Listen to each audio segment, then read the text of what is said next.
नमस्कार, स्वागत है आप सभी का हमारी इस खास पेशकश में। मैं हूं प्रीति सिंह। दुनिया की सबसे बड़ी अर्थव्यवस्थाओं के समूह G20 की अध्यक्षता भारत कर रहा है।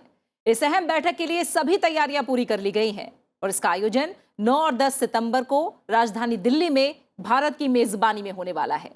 ग्लोबल इकोनॉमी में करीब 80% से ज्यादा का प्रतिनिधित्व करने वाले G20 की अध्यक्षता देश के लिए बेहद महत्वपूर्ण है। आज अपनी इस खास पेशकश के जरिए जानेंगे कि इससे भारत को क्या फायदा हो सकता है, भविष्य की ग्लोबल इकोनॉमिक ग्रोथ और समृद्धि को हासिल करने में G20 की कितनी खास रणनीतिक भूमिका है और कैसे G20 की अध्यक्षता करने से भारत को वैश्विक मंच पर प्रमुख खिलाड़ी बनने का मौका मिल रहा है।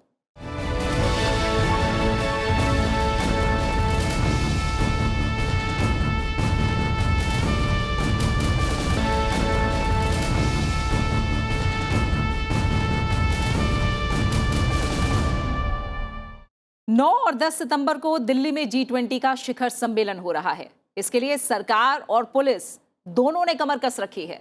G20 की इस बैठक के दौरान राजधानी दिल्ली में कई बड़ी शख्सियतें मौजूद रहेंगी। तो आइए जानते हैं G20 से जुड़ी सभी अहम बातें।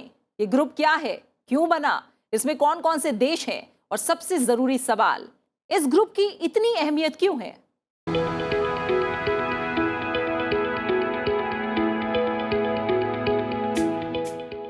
9 और 10 सितंबर को पूरी दुनिया की निगाहें भारत की राजधानी दिल्ली पर होंगी। दिल्ली तैयार है, पूरी तरह से मुस्तैद है। अपनी मेहमान नवाजी की खास रस्म निभाने के लिए जानी जाने वाली दिल्ली को अपने मेहमानों का बेसब्री से इंतजार है। दिल्ली को भारतीय संस्कृति की सुंदर कलाकृतियों के साथ सजाया गया है। भारत मंडपम देसी विदेशी मेहमानों के स्वागत के लिए पूरी तरह से तैयार है। भारत के लिए G20 की अध्यक्षता एक ऐतिहासिक पल है। इस वैश्विक संगठन की अध्यक्षता संभालकर भारत कई वैश्विक मुद्दों को सुलझाने में मदद कर रहा है। फिर चाहे वो बहुपक्षीय विकास बैंकों में सुधार हो, G20 में अफ्रीकी यूनियन को शामिल करना हो या फिर क्लाइमेट चेंज पर फोकस हो। इस साल G20 की अगुवाई पर प्रधानमंत्री नरेंद्र मोदी ने सफलतापूर्वक ये सुनिश्चित किया है कि भारत ग्लोबल साउथ की समस्याओं के समाधान में महत्वपूर्ण भूमिका निभाए। भारतीय अध्यक्षता के तहत इसकी थीम वसुधैव कुटुंबकम रखी गई है, जिसका अर्थ है विश्व एक परिवार है। G20 के मुद्दे काफी व्यापक हैं। G20 को जो एक पूरी वैश्विक अर्थव्यवस्था में उथल पुथल मची हुई है, इंस्टेबिलिटी है, उसको टैकल करने में उसकी संभावनाएं खोजनी है। G20 को सस्टेनेबल डेवलपमेंट की बात करनी है, किस तरह से हमारा जो लाइफस्टाइल है उसको चेंज करें, जिससे कि जो क्लाइमेट क्राइसिस है, पर्यावरण में जो समस्याएं आ रही हैं वैश्विक तौर पर, उनको टैकल किया जा सके। टेक्नोलॉजी बहुत बड़ा मुद्दा है। भारत की तरफ से डिजिटल पब्लिक इंफ्रास्ट्रक्चर बड़ा मुद्दा है कि जो भारत का एक बड़ा प्रबल कंट्रीब्यूशन रहा है दुनिया को, डिजिटाइजेशन भारत की इकोनॉमी का, भारत की अर्थव्यवस्था का, वो कैसे दूसरे देशों तक पहुंचाया जा सके। साइबर सिक्योरिटी, डिजिटल इकोनॉमी, ये बड़ा मुद्दा है। और उसके साथ साथ मल्टीलैटरल जो इंस्टीट्यूशंस हैं, मल्टीलैटरल लेंडिंग इंस्टीट्यूशंस हैं, उनको कैसे हम ज्यादा इफेक्टिव बना पाए, जिससे जो देश हैं, जो छोटे देश हैं, कमजोर देश हैं, जो कि डेट क्राइसिस में उलझते जा रहे हैं, जिनके ऊपर ऋण बहुत ज्यादा होता जा रहा है, वो उनको किस तरह से बचाया जा सके। ये मुद्दे मुझे लगता है अपने आप में बहुत बड़े हैं, लेकिन ये मुद्दे ही इस साल का एजेंडा सेट कर रहे हैं। भारत मंडपम में विश्व की सबसे ऊंची नटराज की प्रतिमा दिल्ली में G20 शिखर सम्मेलन के स्थल भारत मंडपम में स्थापित की गई है। अष्ट धातु से बनी ये प्रतिमा 28 फीट लंबी है और इसका वजन 20 टन है। मूर्तिकार राधा कृष्णन सतपथी और उनकी टीम ने तमिलनाडु के तंजावुर जिले के स्वामी मलाई में रिकॉर्ड 7 महीने के समय में इसे तैयार किया है। 18वें G20 शिखर सम्मेलन में डिजिटल इंडिया एक्सपीरियंस जोन प्रमुख आकर्षण केंद्र रहने वाला है। प्रतिनिधि जीवन को आसान बनाने के लिए डिजिटल सार्वजनिक बुनियादी ढांचे के आनंददायक उपयोग का अनुभव करेंगे। मीडिया की सहूलियत के लिए इंटरनेशनल मीडिया सेंटर बनाया गया है। इस बार G20 की भारत अध्यक्षता कर रहा है। पूरे देश में 220 से ज्यादा बैठकों का आयोजन किया गया। ये बैठकें 60 से ज्यादा शहरों में आयोजित की गयी। इन बैठकों में 25,000 से ज्यादा प्रतिनिधि शामिल हुए। G20 में 6,75,00,000 से ज्यादा लोगों की जन भागीदारी भी शामिल है। 300 से ज्यादा सांस्कृतिक कार्यक्रम आयोजित किए गए। इन कार्यक्रमों में 18,000 से ज्यादा कलाकारों ने शिरकत की। G20 अध्यक्षता जो होती है वो रोटेशनल बेसिस पर होती है, तो उसमें हर साल एक नई प्रेसिडेंसी आती है। भारत से पहले इंडोनेशिया के पास प्रेसिडेंसी थी, उसके बाद भारत के पास आई, उसके बाद भारत ये प्रेसिडेंसी जो होगी ये ब्राजील को देगा। और ये खास बात इस प्रेसिडेंसी में रही कि तीनों देश, इंडोनेशिया, भारत और ब्राजील, तीनों ही डेवलपिंग कंट्रीज हैं और इसीलिए एक साथ इकट्ठे होकर डेवलपिंग कंट्रीज का जो पर्सपेक्टिव है वो उभारने की कोशिश कर रहे हैं। इसमें कंसेंसस डॉक्यूमेंट जो होता है वो कंसेंसस से बनता है, तो अगर आम सहमति नहीं बन पाएगी तो डॉक्यूमेंट को हम एक्सेप्टेड नहीं मानते। वो और इसमें हमने देखा है कि इस साल ये संभावना जताई जा रही है क्योंकि रूस और पश्चिमी देशों के बीच में जो यूक्रेन के ऊपर विवाद है उसके चलते कुछ पैराग्राफ्स जो होंगे डॉक्यूमेंट के, लीडर समिट के कम्युनिके के, वो एक्सेप्ट दोनों साइड्स को नहीं होंगे, तो इसीलिए उनकी उस पर कंसेंसस नहीं बन पाएगा। लेकिन जो बाकी डॉक्यूमेंट होगा, जो बड़ा एक सेगमेंट होगा डॉक्यूमेंट का, उस पर कंसेंसस को बनाने की कोशिश की जाती है, जिससे कि उस कंसेंसस के बेस पर बात आगे जो देश हैं वो पॉलिसीज बना पाए और वैश्विक तौर पर समस्याओं को सुलझाने की कोशिश कर पाए।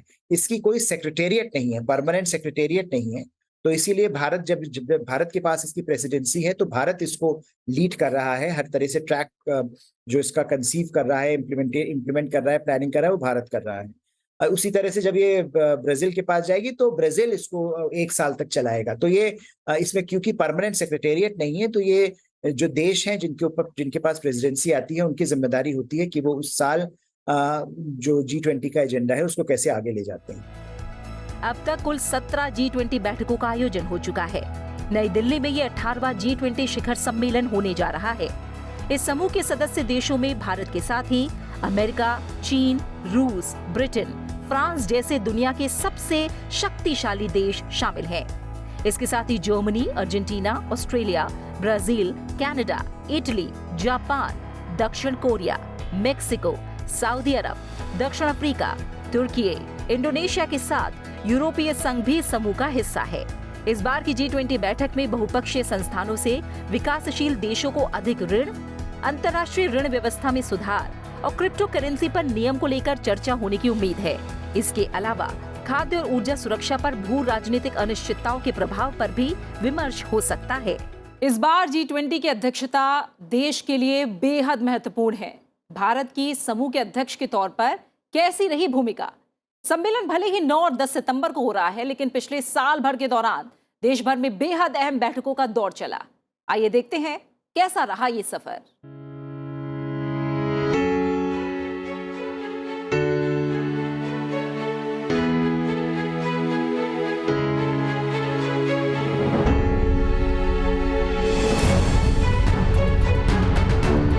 दिल्ली में 18वीं G20 शिखर सम्मेलन के साथ पूरे वर्ष मंत्रियों, वरिष्ठ अधिकारियों और नागरिक समाजों के बीच आयोजित सभी G20 प्रक्रियाओं और बैठकों का समापन होगा। मेजबानी मिलने के बाद देश भर में अलग अलग शहरों में विभिन्न कार्य समूहों और मंत्री स्तरीय बैठकें आयोजित की गई। प्रधानमंत्री नरेंद्र मोदी की इन बैठकों की प्रगति पर विशेष नजर थी। उन्होंने कई मंत्री स्तरीय बैठकों को संबोधित किया। In India, our efforts in this sector are centered on preserving our rich heritage and at the same time creating world-class infrastructure for tourism. One of our focus area is on developing spiritual tourism. After all, India attracts pilgrims of every major religion of the world. प्रधानमंत्री नरेंद्र मोदी ने गांधीनगर में आयोजित G20 स्वास्थ्य मंत्रियों की बैठक को video संदेश के माध्यम से संबोधित किया। प्रधानमंत्री ने कहा कि वैश्विक स्वास्थ्य प्रणालियों को लचीला होना चाहिए। हमें अगली स्वास्थ्य आपात स्थिति की रोकथाम करने, तैयार रहने और मुकाबला करने के लिए तत्पर रहना चाहिए।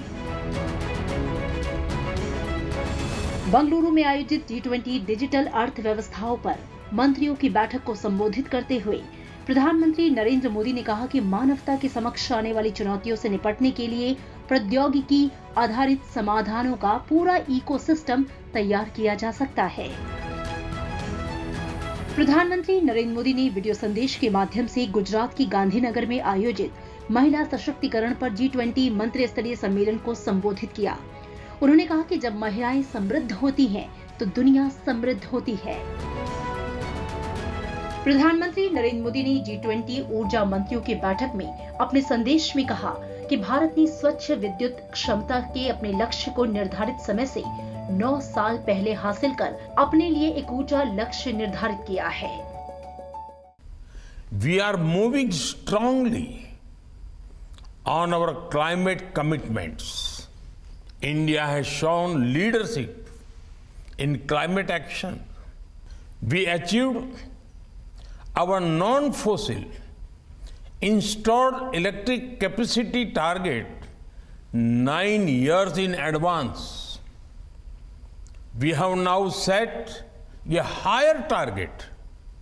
We plan to achieve 50% non-fossil installed capacity by 2030.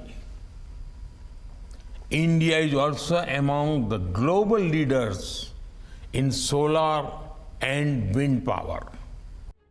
प्रधानमंत्री नरेंद्र मोदी ने मध्य प्रदेश के इंदौर में आयोजित G20 श्रम और रोजगार मंत्रियों की बैठक को वीडियो संदेश के माध्यम से संबोधित किया था।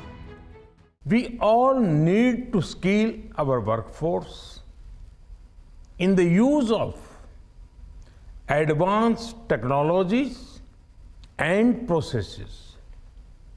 Skilling, reskilling, and upskilling are the mantras for the future workforce.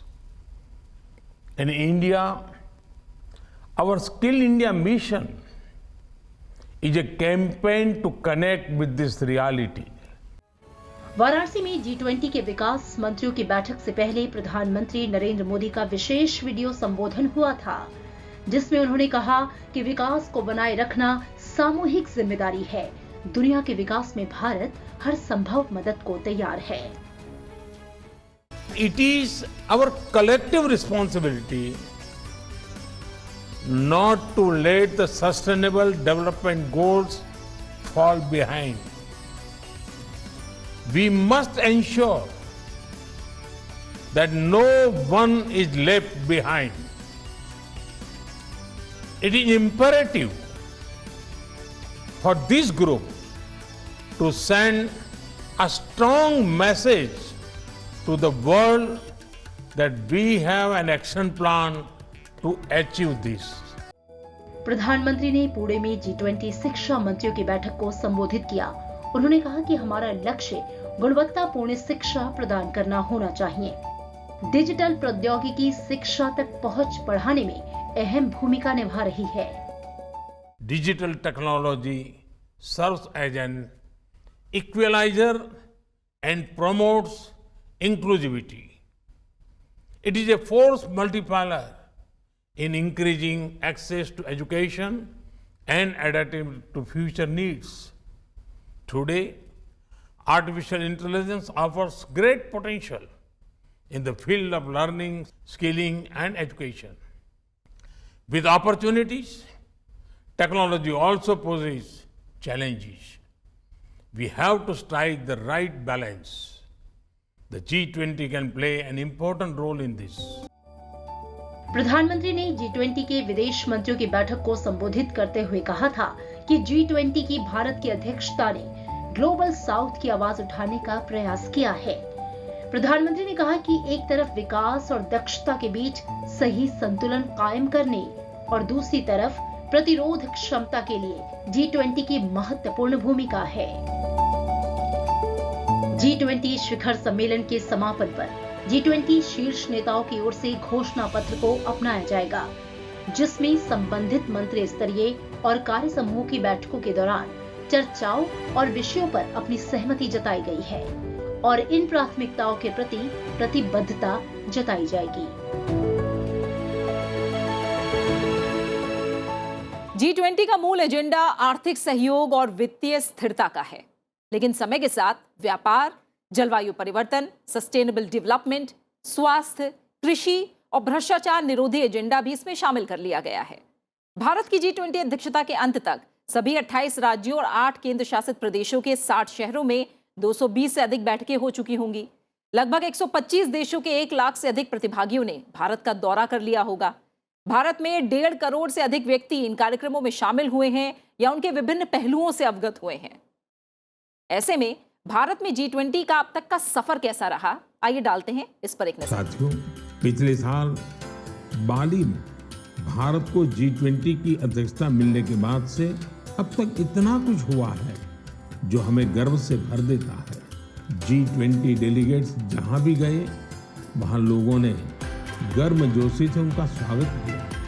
ये डेलीगेट्स हमारे देश की डाइवर्सिटी देखकर, हमारी वाइब्रेंट डेमोक्रेसी देखकर बहुत ही प्रभावित हुए। 220 से ज्यादा बैठकें, 60 शहरों में चर्चाएं, अंतर्राष्ट्रीय प्रतिनिधिमंडलों के 42 नेता, 25,000 से ज्यादा डेलीगेट्स, 124 से ज्यादा राष्ट्रीयताएं, 7.25 करोड़ से ज्यादा लोगों की जन भागीदारी, 300 से ज्यादा सांस्कृतिक कार्यक्रम, 18,000 से ज्यादा कलाकारों की सहभागिता। अब प्रधानमंत्री नरेंद्र मोदी G20 शिखर सम्मेलन की अध्यक्षता करेंगे और नई दिल्ली में 9-10 सितंबर को इस वैश्विक सम्मेलन का आयोजन किया जाएगा। देश G20 शिखर सम्मेलन की अध्यक्षता के लिए पूरी तरह से तैयार है। इस साल G20 की अगुवाई करके प्रधानमंत्री नरेंद्र मोदी ने सफलतापूर्वक ये सुनिश्चित किया कि भारत ग्लोबल साउथ की समस्याओं के समाधान में महत्वपूर्ण भूमिका निभाए। आइए देखते हैं G20 के अब तक के सफर में प्रधानमंत्री नरेंद्र मोदी की सहभागिता की झलक। प्रधानमंत्री नरेंद्र मोदी के प्रभावशाली नेतृत्व में भारत G20 अध्यक्षता के अंतिम दौर में है। आइए एक नजर डालते हैं प्रधानमंत्री के अब तक के G20 सफर पर।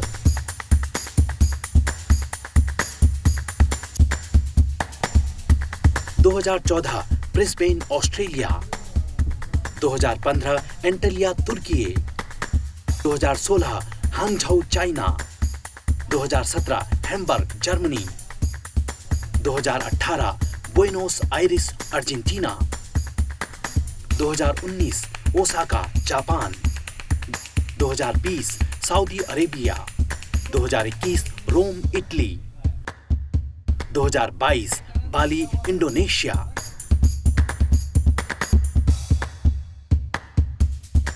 G20 में शेरपा का रोल बेहद खास होता है। सदस्य देश उन लोगों को शेरपा बनाते हैं जिन्हें राजनीति और कूटनीति दोनों की अच्छी समझ होती है। इस बार अमिताभ कांत को भारत का शेरपा नियुक्त किया गया। अमिताभ कांत 6 साल तक नीति आयोग के CEO रह चुके हैं।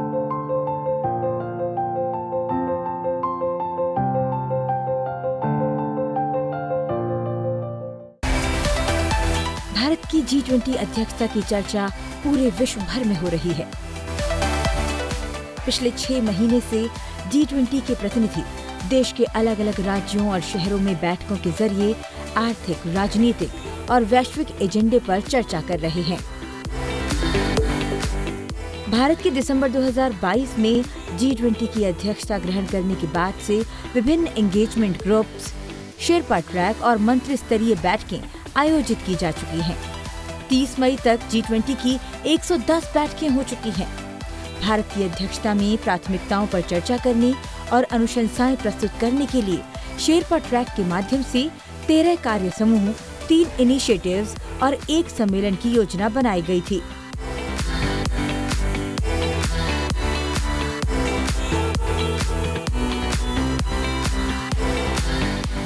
G20 सम्मेलन में किसी देश की ओर से शामिल होने वाले व्यक्तिगत प्रतिनिधि को शेरपा कहा जाता है। G20 में 2 समानांतर ट्रैक, फाइनेंस ट्रैक और शेरपा ट्रैक होते हैं।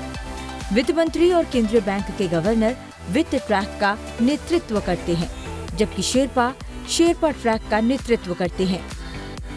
भारत की ओर से अमिताभ कांत शेरपा हैं। वे शिखर सम्मेलन की प्राथमिकताओं पर चर्चा करने के साथ ही भारत की G20 अध्यक्षता के दौरान चयनित विषयों का समन्वय करने का काम करते हैं। शेरपा के अभी तक की पहल में अत्याधुनिक अनुसंधान और नवाचार, अंतरिक्ष अर्थव्यवस्था, महिला सशक्तिकरण और अंतरिक्ष अन्वेषण जैसे क्षेत्र शामिल हैं। शेरपा ट्रैक के केंद्र बिंदु आपदा जोखिम में कमी, स्वास्थ्य, ऊर्जा, पर्यावरण, पर्यटन, व्यापार, डिजिटल अर्थव्यवस्था, भ्रष्टाचार निरोधक, निवेश, शिक्षा, कृषि, जलवायु और रोजगार रहे हैं।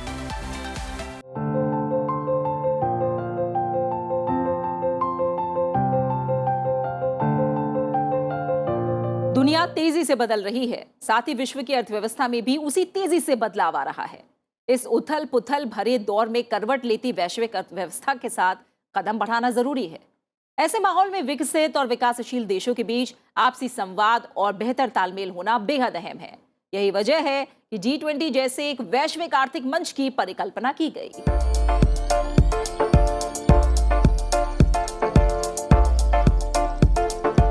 दुनिया के सबसे अधिक शक्तिशाली और विकासशील देशों के संगठन का नाम है G20। इसमें अमेरिका और जर्मनी जैसे औद्योगिक देशों के साथ साथ ब्राजील और चीन जैसे उभरती हुई अर्थव्यवस्थाएं भी शामिल हैं।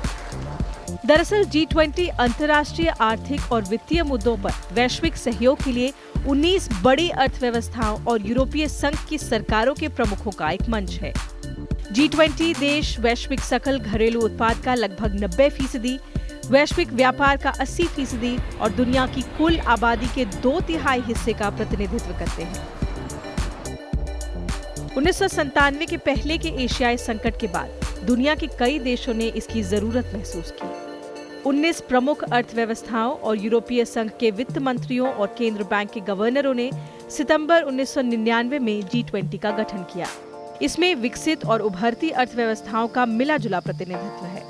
दुनिया के ये देश किसी भी आर्थिक संकट से निपटने और दुनिया की वित्तीय सेहत सुधारने पर चर्चा करने के लिए इस मंच को साझा करते हैं। G20 की पहली बैठक दिसंबर 1999 में बर्लिन में हुई। देखिए, इतिहास की शुरुआत है 1999 में।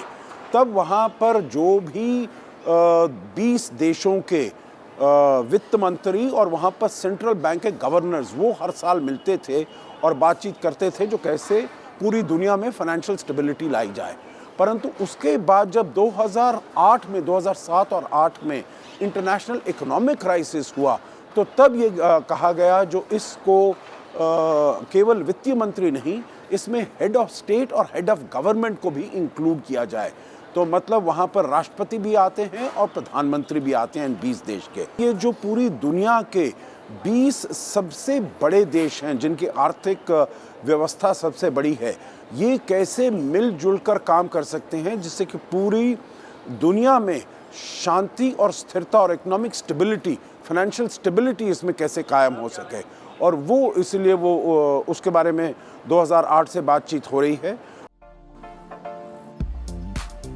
इसके बाद वैश्विक वित्तीय संकट का सामना करने के लिए अंतर्राष्ट्रीय सहमति और राजनीतिक इच्छा शक्ति के मद्देनजर G20 की पहली शिखर वार्ता 2008 में आयोजित की गई। इस शिखर वार्ता में नेताओं ने विश्वास जताया कि बाजार, मुक्त व्यापार और निवेश प्रणालियों के साथ ही विनियमित वित्तीय बाजार गतिशीलता, नवाचार और उद्यमशीलता को बढ़ावा देते हैं। इसके जरिए आर्थिक विकास, रोजगार में बढ़ोतरी के साथ साथ गरीबी को हटाने में काफी मदद मिलेगी। शुरुआत 2008 में ये हुई थी जो कैसे हम स्टेबिलिटी लाएं, फाइनेंशियल स्टेबिलिटी लाएं।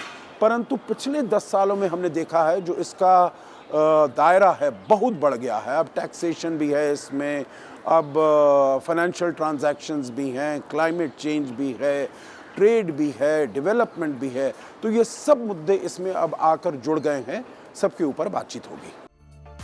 G20 में अफ्रीका महाद्वीप से दक्षिण अफ्रीका शामिल है तो उत्तरी अमेरिका की ओर से कनाडा, मेक्सिको और संयुक्त राज्य अमेरिका, दक्षिण अमेरिका की ओर से अर्जेंटीना और ब्राजील जैसे देश शामिल हैं।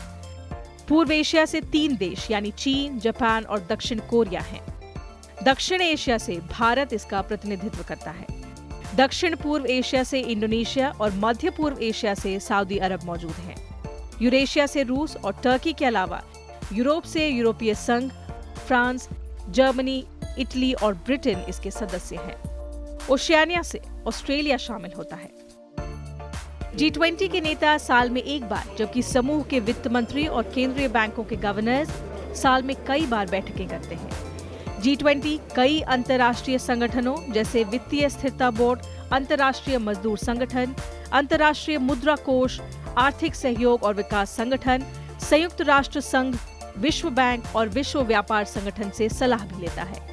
इन संगठनों के प्रतिनिधि G20 की अहम बैठकों में आमंत्रित किए जाते हैं। 2008 में शुरू हुआ था, आर्थिक स्थिति संकट में हुई और 2009 पिट्सबर्ग में जब सम्मेलन हुआ था फिर से, तो उसमें एक डिक्लेरेशन या फ्रेमवर्क एग्रीमेंट पाया गया था। तब से लेकर हर साल तकरीबन कहीं ना कहीं मुलाकात, मतलब G20 के शिखर वार्ताएं हो रही हैं। कभी ऑस्ट्रेलिया में हुई, तो कभी साउथ कोरिया में, कभी लंदन में, तो कभी जर्मनी में, तो अगला होगा सऊदी अरेबिया में होना है। तो इस तरह से हालांकि तो साउथ अमेरिका में ये पहली बार ही हो रहा है। इससे पहले मेक्सिको में एक समिट, तो अलग अलग जगह होता है। G20 का गठन सदस्य देशों के बीच अंतर्राष्ट्रीय नीति सहयोग, अंतर्राष्ट्रीय वित्तीय संरचना में सुधार, वैश्विक वित्तीय संकट को टालने के उपाय, सदस्य देशों के आर्थिक विकास और सतत विकास को बढ़ावा देने के मकसद से किया गया। इसके अलावा ये देश वैश्विक कर नेटवर्क में सरलता और आतंकवाद के वित्त पोषण से मुकाबला करने पर भी सहमत हैं। G20 की बैठक की अध्यक्षता हर साल अलग देश करता है। पिछले साल ये बैठक इंडोनेशिया में हुई थी। उसके बाद इंडोनेशिया ने इस अध्यक्षता को भारत को सौंपा। इस साल भारत इस समूह की मेजबानी कर रहा है, जो कई मायनों में खास है। और इसके बाद भारत ब्राजील को ये जिम्मा सौंपेगा और अगले साल ये बैठक ब्राजील में आयोजित होगी। इसी के साथ इस खास पेशकश में फिलहाल इतना ही। आप इस कार्यक्रम को हमारे YouTube चैनल पर भी देख सकते हैं। अपना अच्छे से ख्याल रखिए और मुझे दीजिए इजाजत। नमस्कार।